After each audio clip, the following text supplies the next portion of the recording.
வணக்கம். இது உங்கள் 𝐂𝐎𝐍𝐓𝐀𝐃 யூடியூப் சேனல். இன்றைக்கு பார்த்தீங்கன்னா நிறைய சப்ஸ்கிரைபர் டவுட் கேட்டிருக்காங்க. ஸோ அந்த டவுட்டுக்கு நான் இன்றைக்கு பதிலளிக்க போகிறேன். பார்த்தீங்கன்னா டராஸில் எப்படி ஒரு பொருளை சேல்ஸ் பண்ணுறது, டராஸ் அக்கௌண்ட் எப்படி கிரியேட் பண்ணுறது, ஒரு பொருளை லிஸ்ட் பண்ணுறது எப்படி, லிஸ்ட் பண்ண பொருளை எப்படி பேக்கிங் பண்ணி கொடுக்குறதெல்லாம் நான் வீடியோ போட்டிருக்கேன். இன்றைக்கு அந்த வீடியோவில் பார்த்தீங்கன்னா சில சப்ஸ்கிரைபர் டவுட் கேட்டிருக்காங்க. என்ன டவுட்னு பார்த்தீங்கன்னா, அந்த பொருளை நாங்கள் லிஸ்ட் பண்ண அப்புறம் ஒரு ஆள் பை பண்ணுறாங்க. இப்படி பை பண்ணிக்க நாங்கள் அந்த பொருளை எப்படி ஹேண்ட் ஓவர் பண்ணுறது டராஸ்கிட்ட, மேட்ட டராஸ்கிட்ட பிக்கப் பண்ணுவாங்களா, பிக்கப் பண்ணிக்க அதை சார்ஜ் பண்ணுவாங்களா, மேட்ட டராஸில் என்னென்ன கமிஷன் எடுக்கிறாங்க ஒரு பொருளுக்கு, அப்படின்னு நிறைய டவுட் கேட்டிருக்காங்க. அந்த டவுட் எல்லாம் பார்த்தீங்கன்னா ஒரு வீடியோவை மேக் பண்ணி நான் இன்றைக்கு போடுறேன். ஸோ நிறைய பேருக்கு யூஸ்ஃபுல்லாக இருக்கும். டராஸில் சேல்ஸ் பண்ணுறாங்களாக இருக்கட்டும், டராஸில் இருக்கும் பாவிக்கிறார்களாக இருக்கட்டும், நிறைய பேருக்கு இது பயனுள்ள தகவலாக இருக்கும். வீடியோக்கு போகிறவங்க முதல் இலங்கையில் 𝐂𝐻𝐶 யூடியூப் சேனல் இருக்குன்னு நிறைய பேருக்கு தெரியலை. ஸோ உங்களோட ஃப்ரெண்ட்ஸுக்கு நீங்கள் என்னோட சேனலை ஷேர் பண்ணிங்கன்னா அவங்களுக்கும் யூஸ்ஃபுல்லாக இருக்குது, நிறைய விஷயங்களை அறிஞ்சு கொள்றதுக்கு. உதாரணமாக பார்த்தீங்கன்னா டராஸில் இருக்கிற மூலம் ஒரு பொருளை எப்படி சேல்ஸ் பண்ணுறது, உங்களோட பிஸ்னஸ் எப்படி வளர்த்து கொள்வது, அப்படியான விஷயங்களை நிறைய தெரிஞ்சு கொள்ளலாம். அது மாதிரி நிறைய ஆப்ஸை பற்றி தான் ரிவ்யூ பண்ணிக்கிறேன். ஸோ உங்களுக்கு எல்லாம் மிகவும் யூஸ்ஃபுல்லாக இருக்குது. உங்களோட சேனலில் நீங்கள் வீடியோஸ் பார்த்தீங்கன்னா உங்களோட லைஃபுக்காக இருக்கட்டும், உங்களோட ஒரு பாவனைக்காக இருக்கட்டும். ஸோ மறக்காமல் உங்களோட ஃப்ரெண்ட்ஸுக்கும் ஷேர் பண்ணி அவங்களையும் சப்ஸ்கிரைப் பண்ணிவிட்டு ஃபாலோ பண்ண சொன்னீங்கன்னா அவங்களுக்கும் பயனுள்ளதாக இருக்கும். உங்களுக்கும் நிறைய பயனுள்ள தகவலை நாங்கள் தந்து கொண்டிருப்போம். வாங்க வீடியோக்குள்ளே போகலாம்.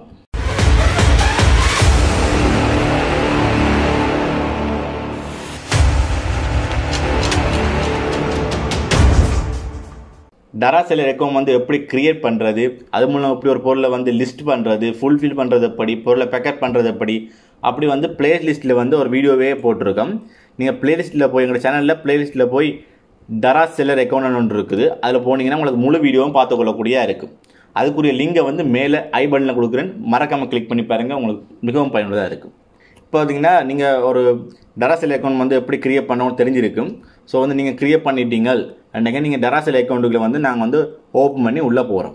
ஓகே, இப்போ உள்ளே போனீங்கன்னா உங்களுக்கு கீழே இப்போ பார்த்தீங்கன்னா இந்த ஒரு லாஸ்ட் சேல்ஸை எடுத்து காட்ட போகிறேன். அதில் எவ்வளோ சேல்ஸ் போட்டிருக்கேன், எவ்வளோ சேல்ஸ் ஆகிருக்குது, அது மூலம் எனக்கு எவ்வளோ லாபம் வந்திருக்கு, அதை பற்றி பார்ப்போம். இதில் பார்த்தீங்கன்னா லெஃப்ட் சைடில் ஃபினான்ஸ் ஒன்று இருக்கும், அதை கிளிக் பண்ணிங்கன்னா அக்கௌண்ட் ஸ்டேட்மெண்ட் இருக்கும், அதை கிளிக் பண்ணணும். இப்போ பார்த்தீங்கன்னா எங்களோட நான் லாஸ்ட்டாக செஞ்ச எங்களோட சேல்ஸுன்ற டீட்டெயில்ஸ் வந்திருக்கும். இதில் பார்த்தீங்கன்னா நான் லாஸ்ட்டாக ஒரு பென்ட்ரைவ் சேல்ஸ் பண்ணேன். அதோட கோஸ்ட் 1999 ரூபா போட்டிருக்கேன். அதாவது சேல்ஸிங் ப்ரைஸ் 2000 ரூபா கிட்ட போட்டிருக்கேன். இதில் பார்த்தீங்கன்னா எனக்கு எவ்வளோ லாபம் வந்திருக்கு, அதாவது டராஸ் டெக்ஸாக இருக்கட்டும், டராஸ் ஃபீஸாக இருக்கட்டும், எல்லாம் போக எவ்வளோ லாபம் வந்திருக்கு அப்படின்னு பார்ப்போம். இதில் பார்த்தீங்கன்னா எந்த கிளைமோ எந்த பெனால்ட்டியோ விளையலை. ஏன்னா நான் ஒன் டைமுக்கு நான் சேல்ஸ் கொடுத்துட்டேன், அதனால் எனக்கு எந்த பெனால்ட்டியும் விளையலை. இதில் பார்த்தீங்கன்னா டராஸ் ஃபீஸ் போட்டு 169 ரூபா வட்டியிருக்காங்க. கீழே பார்த்தீங்கன்னா வெட் போட்டு 13 ரூபா இலங்கை ரூபீஸில் வட்டியிருக்காங்க. மொத்தமாக ஒரு 180 ரூபா கிட்ட எனக்கு மைனஸ் பண்ணியிருக்காங்க உங்களோட இதில் சேல்ஸ் போட்டபடியாக. அப்போ எனக்கு 2000 ரூபா சேல்ஸ் போட்டிருக்கேன், 180 ரூபா போனால் எனக்கு மிச்சம் 1820 ரூபா இந்த பொருளோட கோஸ்ட்டாக இருக்குது. இந்த பொருளை நான் எவ்வளோத்துக்கு பை பண்ணியிருப்பேன்னு பார்க்க போனீங்கன்னா உங்களுக்கு ஒரு 1200 ரூபா 1000 ரூபாய்க்கு பை பண்ணியிருந்தேன்னா எனக்கு மிச்சம் 800 ரூபா அவ்வளோ எனக்கு லாபமாக தான் இருக்குது. ஓகே, இதில் பார்த்தீங்கன்னா இந்த தொகை அதாவது எனக்கு எவ்வளோ மைனஸ் ஆகிக்கிட்டு பார்த்தோம்னா உங்களோட பொருளுண்ட 9% மைனஸ் ஆகிருக்குது. அதாவது நான் 2000 ரூபா கொடுத்துருக்கேன், அதில் 9% தான் எனக்கு மைனஸ் ஆகிருக்குது, மிச்சம் எனக்கு லாபத்தில் வந்திருக்கு. ஓகே, இதுண்ட கமிஷன் ரேட் எங்கே நாங்கள் பார்க்குறோம் அப்படின்னா, நீங்கள் உங்களோட அக்கௌண்ட் செட்டிங்கில் போனீங்கன்னா ப்ரொஃபைலை கிளிக் பண்ணுங்க. அப்படி ப்ரொஃபைலை கிளிக் பண்ணிங்க உங்களுக்கு அதில் 3ஆவதாக கமிஷன் ஒன்று இருக்கும். ஓகே, அதை நாங்கள் கிளிக் பண்ணுறோம். இப்போ பார்த்தீங்கன்னா உங்களுக்கு கமிஷன் போட்டிருப்பாங்க, அதாவது ஒவ்வொரு பொருளுக்கும் ஒவ்வொரு கமிஷன் கொடுத்துருக்காங்க. உதாரணம் பார்த்தீங்கன்னா உங்களுக்கு பேக் எடுத்தீங்கன்னா அதுக்கு 16% கமிஷன் கேட்டிருக்காங்க. அதாவது நீங்கள் போடுற ப்ரைஸ்லேருந்து 16% இவங்க அவங்களோட டராஸில் நாங்கள் சேல்ஸ் போடுறதுக்காண்டி கமிஷனாக எடுத்துக்கொள்கிறாங்க. அடுத்து பார்த்தீங்கன்னா கேமராஸ் போட்டிங்கன்னா கேமராவுக்கு 9% கேட்டிருக்காங்க. அதாவது நீங்கள் கேமரா சேல்ஸ் போடுறீங்கன்னா அந்த ப்ரைஸில் 9% அவங்க கமிஷனாக எடுக்கிறாங்க. அப்படி ஒவ்வொரு பொருளுக்கும் ஒவ்வொரு கமிஷன் இருக்குது. இப்போ கூட பார்த்தீங்கன்னா 16.20 தான் கூடவே இருக்குது, பேக்கு போட்டிருக்காங்க. மெட்டெல்லாம் கூடலாம் குறையதான், கூடுதலாக ஆவரேஜாக பார்க்க போனீங்கன்னா 10 இதில் நிற்கும் கமிஷன் 10 விதத்தில் நிற்கும், குறையெல்லாம் நிற்குது. இப்போ உதாரணமாக பார்த்தீங்கன்னா வேறு பார்ப்போம், மானிட்டர் போட்டிருக்காங்க, மானிட்டர்ஸ் விற்கிறீங்கன்னா உங்களுக்கு 11% போட்டிருக்காங்க, பேபி ஐட்டங்களுக்கு 16% போட்டிருக்காங்க. இப்படி எல்லாத்தையும் பார்க்கலாம். இப்போ நார்மலாக பெட் சப்ளைஸ்ன்னு இருக்குது, அதில் ப்ளஸ் அடையாளம் இருக்குது, அதை கிளிக் பண்ணிங்கன்னா உங்களுக்கு அந்த பெட் சப்ளைஸுக்குள்ள என்னென்ன கேட்டகரி இருக்கோ அந்த கேட்டகரியெல்லாம் வரும். இப்போ அதுக்குள்ளே பார்த்தீங்கன்னா பேர்ட்னு இருக்குது.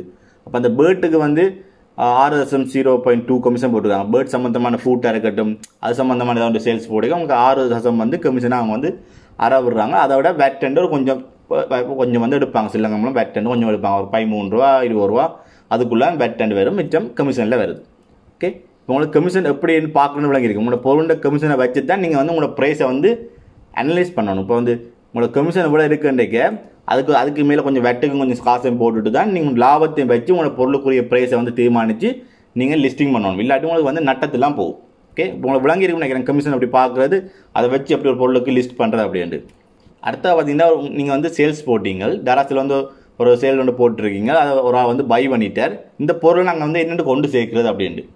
நீங்கள் டராஸ் கப்பிலேருந்து 30 கிலோமீட்டருக்கு உள்ளே இருப்பீங்களா உங்களுக்கு வந்து பிக்கப் ஒரு இதை கொஞ்சம் கொடுக்கலாம். அப்படி பிக்கப் கொடுத்தீங்கன்னா டராஸ் ஆக்கில் வந்து நீங்கள் எல்லாம் அனலைஸ் பண்ணி எல்லாம் ஓகேன்னு டிக் பண்ண உடனே உங்களுக்கு வந்து அவங்களா வந்து பிக்கப் எடுத்துகிட்டு போவாங்க 1 டேயில். அப்படி 30 கிலோமீட்டருக்கு உள்ளே இருப்பீங்கன்னா பண்ணலாம்.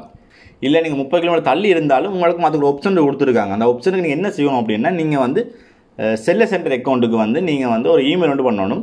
இப்படி வந்து நான் 30 கிலோமீட்டர் தள்ளி இருக்கிறேன், எனக்கு வந்து டெலிவரி பண்ண கஷ்டமாக இருக்குது, எனக்கு ஒரு பிக்கப் ஆப்ஷனை தாங்கும் அப்படின்ட்டு. அப்படின்னா அவங்க வந்து ஜிபிடின்னு ஒரு தேர்ட் பார்ட்டி பிக்கப் இதை கொடுத்துருவாங்க. நீங்கள் அதன் மூலம் வந்து பிக்கப் இதை நடத்தி கொள்ள முடியும். அது உங்களுக்கு முற்றிலும் ஃப்ரீயாக தான் இருக்கும். ஸோ பிக்கப் பண்ணுறது வந்து முற்றிலும் ஃப்ரீ. டராஸால் வந்து எடுத்தாலும் சரி, இல்லை நீங்கள் வந்து ஜிபிடி மூலம் பாவித்தாலும் சரி, உங்களுக்கு வந்து ஃப்ரீயாக தான் வந்து பிக்கப் பண்ணுவாங்க. இப்போ உங்களுக்கு வந்து பிக்கப் இருக்குதா இல்லை வந்து உங்களுக்கு வந்து டெலிவரி தான் கிடக்குதா அப்படின்றப்ப எங்கே பார்க்குறேன்டா, நீங்கள் அக்கௌண்ட் செட்டிங்கில் பார்த்தீங்கன்னா உங்களுக்கு வந்து ஷிப்பிங் ப்ரொவைடர்னு இருக்கும். அதாவது அக்கௌண்ட் செட்டிங்கில் ப்ரொஃபைலை கிளிக் பண்ணிங்கன்னா அதில் ஒரு 4ஆவதாக ஷிப்பிங் ப்ரொவைடர்னு இருக்கும். அதை கிளிக் பண்ணிங்கன்னா உங்களுக்கு வந்து அதில் போட்டிருப்பாங்க உங்களோட வேர் ஹவுஸ் ட்ராப் ஷிப்பிங்னு இருக்கும். இப்போ ட்ராப் ஷிப்பிங், ட்ராப் ஆஃப் அப்படிலாம் இருந்தால் உங்களுக்கு வந்து பிக்கப் இல்லை. நீங்கள் வந்து கம்ப்ளீட் பண்ண அப்புறம் நீங்களே தான் கொண்டு போய் டராஸில் வந்து டராஸ் ஹப்பில் வந்து கம்ப்ளீட் பண்ணி கொடுக்கணும். இல்லை இதில் வந்து பிக்கப் பண்ணுறது இருந்துச்சுன்னா உங்களுக்கு வந்து நீங்கள் எல்லாம் கொடுத்து சப்மிட் பண்ணோன்னா உங்களுக்கு வந்து 24 hours வந்து அவங்களே வந்து பிக்கப் பண்ணிடுவாங்க. ஓகே, இப்படி ட்ராப் ஷிப்பிங் இருக்கவங்க மாற்றணும்னா நீங்கள் வந்து இமெயில் வந்து பண்ணணும். அந்த இமெயில் பண்ணுற இமெயில் அட்ரஸ் வந்து நான் வந்து டிஸ்கிரிப்ஷனில் கொடுக்குறேன், இந்த வீடியோவில் மூலையிலையும் கொடுக்குறேன். நீங்கள் மறக்காமல் பார்த்து உங்களுக்கு தேவை என்றைக்கு உங்களோட நேமும் உங்களோட செல்லர் ஐடி எல்லாம் கொடுத்துட்டு நீங்கள் வந்து இமெயில் வந்து பண்ணிங்கன்னா உங்களுக்கு வந்து அதை மாற்றி விடுவாங்க. 30 கிலோமீட்டருக்கு உள்ளே இருப்பீங்கன்னா டராஸில் வந்து பிக்கப் பண்ணுவாங்க. இல்லைன்னா உங்களுக்கு ஜிபிடி என்ற தேர்ட் பார்ட்டி மூலம் தான் பிக்கப் சர்வீஸ் வந்து நடக்கும். ரெண்டுமே உங்களுக்கு முற்றிலும் ஃப்ரீயாக தான் நடக்கும். ஆனால் நீங்கள் முக்கியமாக பார்க்க வேண்டியது 48 ஹவர்ஸுக்குள்ளே வந்து நீங்கள் டெலிவரி பண்ணிடணும். அதை தாண்டிங்கன்னா உங்களுக்கு பெனால்ட்டியாக 200 rupees கிட்ட விழும். பெனால்ட்டி விழுந்தாலும் உங்களுக்கு வந்து சேல்ஸ் வந்து குறைய ஆரம்பிச்சிடும். அடுத்தது பார்த்தீங்கன்னா உங்களுக்கு வந்து எப்படி இந்த பேமெண்ட் கிடைக்குது அப்படின்னு கேட்டிருக்கா வந்து, இப்போ பேமெண்ட் வந்து உங்களுக்கு வந்து கேஷாக கொடுக்க மாட்டாங்க. உங்களுக்கு வந்து பேமெண்ட் எப்படி நடக்குதுன்றா, அதாவது ஒரு 14 நாளுக்குள்ளே வந்து உங்களுடைய காசு வந்து உங்களோட பேங்குக்கு வந்து போட்டுருவாங்க. அதாவது இப்போ நீங்கள் இந்த அக்கௌண்ட்ஸ் க்ரியேட் பண்ணிக்கி உங்களோட பேங்க் டீட்டெயில்ஸ், பேங்க் கொப்பியெல்லாம் நீங்கள் சப்மிட் பண்ண வேண்டியிருக்கும். இப்போ உங்களுக்கு வந்து உங்களுக்கு உதாரணமாக காட்டணும்னா அக்கௌண்ட் செட்டிங்கில் ப்ரொஃபைலில் போனீங்கன்னா உங்களுக்கு பேங்க் அக்கௌண்ட் ஒன்று இருக்கும். அதை கிளிக் பண்ணிங்க உங்களுக்கு அந்த அதில் வந்து உங்களோட பேங்க் டீட்டெயில்ஸ் எல்லாம் கொடுத்து அதுக்குரிய கொப்பி உண்டு. அதை வந்து ஸ்கேன் பண்ணி ஃபோட்டோ எடுத்து அதை நீங்கள் சப்மிட் பண்ண வேண்டி இருக்கும். ஸோ உங்களுக்கு பேங்க் டீட்டெயில்ஸ் வந்து நாங்கள் எல்லாம் சப்மிட் பண்ணுறோம். எல்லாம் முடிச்சா தான் உங்களுக்கு வந்து அப்ரூவல் கொடுப்பாங்க டராஸில். இப்போ அதனால் வந்து நீங்கள் வந்து சேல்ஸ் பண்ணிட்டாங்க, அந்த ஆர்டர் வந்து அவங்களுக்கு கம்ப்ளீட்டாக போய் அடைஞ்சிட்டுது, அவங்க ரிட்டர்ன் ஒன்றும் பண்ணலை, அதெல்லாம் பார்த்து 14 நாளைக்கு பிறகு வந்து உங்களுக்கு வந்து உங்களோட பேங்குக்கு வந்து ட்ரான்ஸ்ஃபர் பண்ணுவாங்க உங்களோட மணியை வந்து. ஆனால் வந்து கண்டிப்பாக ட்ரான்ஸ்ஃபர் பண்ணுவாங்க. அதில் எந்த பயமும் தேவையில்லை, 100% ட்ரான்ஸ்ஃபர் பண்ணிடுவாங்க. ஏன் 14 நாள் தாராங்கன்னே சில டைமில் கஸ்டமர் வந்து அந்த பொருளை வந்து பிடிக்கலை அப்படின்ட்டு திருப்பி ரிட்டர்ன் பண்ணுவாங்க. அந்த டைமுக்காண்டி தான் 14 நாள் தாராங்க. அந்த 14 நாளுக்குள்ள அந்த கஸ்டமர் வந்து எந்த கம்ப்ளைண்ட்டோ இல்லை எந்த ரிட்டர்னும் கொடுக்கலைன்றக்கு உங்களுக்கு 14 நாளில் வந்து அந்த டராஸால் வந்து உங்களோட பேங்குக்கு காசு வந்து ட்ரான்ஸ்ஃபர் ஆகிடும். அதில் எந்த பிரச்சனையும் இல்லை. வேறு டராஸை பற்றியோ இல்லை எங்களோட ஆன்லைன் ஏர்னிங்கை பற்றியோ ஏதாவது டவுட் இருக்குன்றக்க நீங்கள் எங்களோட கமெண்ட்டில் வந்து பதியலாம். இல்லைன்னா என்ன ட்விட்டர் பக்கத்தில் இருக்கட்டும், ஃபேஸ்புக் பேஜின் லிங்க் இருக்கட்டும், எல்லாம் டிஸ்கிரிப்ஷன் இருக்குது. அதில் வந்து நீங்கள் என்னோட வந்து நேரடியாக கான்டாக்ட் பண்ணிக்கொள்ள முடியும். உங்களோட டவுட்டுகளை வந்து ஷேர் பண்ணிக்கொள்ள முடியும். இவ்வளோ அன்றைக்கு வீடியோ. இந்த வீடியோ வந்து உங்களுக்கு யூஸ்ஃபுல்லாக இருந்து நினைக்கிறேன். நீங்கள் டராஸில் இப்போ தான் ஒரு அக்கௌண்ட் க்ரியேட் பண்ணிக்கிறீங்கன்றக்க உங்களுக்கு வந்து இந்த வீடியோ ரொம்ப யூஸ்ஃபுல்லாக இருக்கும்.